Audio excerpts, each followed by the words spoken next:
everybody, this is Bo back in the lounge. Want to do a shout out to the 1.5 million listeners we have all over this great planet of ours, and especially those military bases. Thank you for your text, your emails, and your comments. Good or bad, we like them all. And right now we're going to head all the way out to Alabama State University, talk a little football with head coach Reggie Barlow. Sir, thank you. Oh, thank you guys for having me. Appreciate it. You know, Coach, well, one of the things that was drawn to your program, and we'll say right off the bat, is your mantra, the outlining of what your team expectations are for one another. I don't think there's any other program that has that right underneath your headshot. Pretty impressive, Coach. Yeah, well, we try to instill in these young men that the best ability is accountability, and they've all been blessed with outstanding talent and can run and catch and jump, but we can't count on them to do what they're supposed to do in the classroom, in the community, on our campus and with our teams, and we can't count on them to make the plays in the game. So that's very important to us, that we instill in them. We always talk about life lessons, that one day these young men will have to provide for family, and they will have to live their own lives outside of football, and the only way to be able to do that is to be committed in the classroom and be committed to each other when we're on the football field. You know, I don't think I heard that better outside of Friday Night Lights when they said be perfect for each other. Not for yourself, but for each other, either on the field or off the field. And, over the years of your experience, obviously success in college, obviously success in the NFL, it comes pretty heavy when you say stuff like that, Coach. Yeah, I'm a 36-year-old head coach, and our administration blessed me to be able to be in this position to be a head coach, and I can relate to these guys. I mean, I'm not too far removed from playing in the NFL, and of course, I played college ball here at Alabama State, so there's a real connection there with these young men, and I just try to use what I can. I truly believe I'm a vessel to show these guys what can happen if you just stay committed, if you work hard, if you do the things that you need to do on the field and off the field, that you can have a really good life.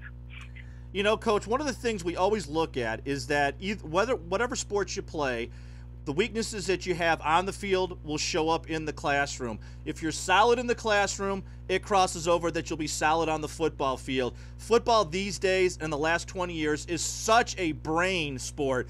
You've got to know so many plays, your position, you have to know everybody else's position, and then on top of that, you've got to be in sync with your squad. I don't think I've seen as much, brain power in a football in the last 20 years, Coach. Yeah, I mean, it's this game is a lot of mental, and that's the selling point that we try to sell to our young men, that there is a direct correlation. What you do in the classroom, if you're pathetic in the classroom, if you're not committed to going to class and taking notes, there's a direct correlation. I mean, that's how you'll be here on the field, and we talk about that on a daily basis. That just about everything you do is a carryover, whether it's how you dress. If you're all sloppy and clothes not pulled up on you and not ironed, then it's just a carryover. You're going to be sloppy in the classroom, and then you're going to be sloppy in knowing your assignments on the football field. So we sell that point over to our young men on a daily basis. Coach, now let's get into the meat of it. It's your third season coming into the program. You've won your first game. I think everybody always, especially up here in Michigan with Michigan, breathe a sigh of relief after the first game, and especially yours. Yours was competitive. Yeah, we played a team that was here in Alabama, not far over in Selma, Alabama, and it was a game that everybody just thought we should just blow these guys out, and we had an opportunity to get out to a good start, but we fought against the human element, which is complacency, and allowed them to get back in the game. But at the end there, we were able to hold them off and come away with a victory. try to win them all. And we talked to our guys about the only way we can do that is to win the first one. And we're just blessed to be able to do that. And now we're looking forward to going to Savannah, Georgia, playing against Savannah State. Yeah, I mean, you look at your schedule, and you've got a lot of new faces, a lot of new coaches. You've got a rough road ahead of you. I think everybody looks at your schedule, and you're like, wow, that is a big hill to go after. But you know what? The TV cameras will be on. Everybody will be focused. And you know what? When the athletes show up and do what they're supposed to do, good things are going to happen, Coach. Yeah, that's what it's about. It's about proper preparation prevents poor performances.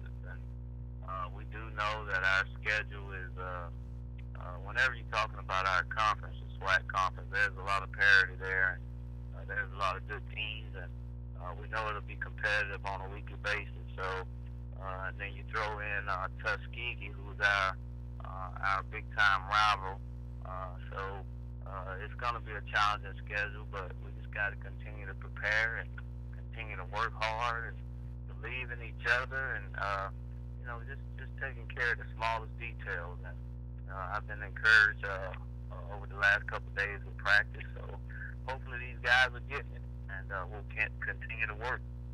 Absolutely. Now, Coach, real quickly before we let you go, we told you we'd keep this short, and we're trying to, squeeze it all in. And I know your time's valuable. Who are those seniors and juniors that are really coming forward, helping out on the football field, making sure that they carry your message and mantra to the playing days? Well, one guy in particular is Ramad Traylor. He's our starting running back. And when you talk about a young man that gets it, who's committed in the classroom, is committed on the field, he's our best player. He's already graduated. He's here in grad school now. And, just a smart guy. He works hard. He's committed in the weight room, committed on the field, in the community. So he's the senior guy that gets it. And then junior, we got Darius Mathis, who's a junior, who, is borderline right there with almost about 3.0 GPA. He's one of the best receivers in this conference. And, it's just a pleasure to be able to coach young guys like that they understand everything that you're telling them, and it's a pleasure to watch them work at practice, to see the type of grades that they make, to see how they carry themselves, how they dress, just everything that they do is just a pleasure to watch these young men grow and do the things that they do. Coach, I think the team itself probably looks up to you as an example. You've been an example your entire time playing, class act, all the rumors, all the innuendos, everything says what a great guy you are. And I think when you show up in the classroom, when you show up on the football field, I know a lot of the students look up to you and say, you know what, I want to be that guy. I know, at 36, you probably don't feel a whole lot of it, but, I know your athletes and I know the fans of the program really look to you, and they represent you with class at all times. It's pretty impressive to see, Coach. I appreciate that, and, I try hard. I'm been blessed, got good parents and good siblings, and I've always tried to surround myself with good people, and it has helped. And I'm just blessed, man. I'm happy to be here in this situation, and I'm just excited about our opportunity to keep coaching these young men up, and what a great job. What a great job. Awesome. Coach, thank you for showing up and being so tough. We're going to ask permission if we can contact you in another couple weeks to check on your progress. Would that be okay? I'd love to. Appreciate it. Hey, Reggie Barlow, Alabama State University. He's got great things going on in his program, and we're going to keep checking him throughout the rest of the season. Coach, you have a good day, sir. All right, thank you. Yep, 1 minute, we're off the air. The mantra from Coach Reggie Barlow: we will be accountable to ourselves as students through a strong understanding of our own character. We'll be accountable for our teammates and coaches by doing the little things like being on time, learning our position, responsibility, attending study hall, and making all of our weight room sessions.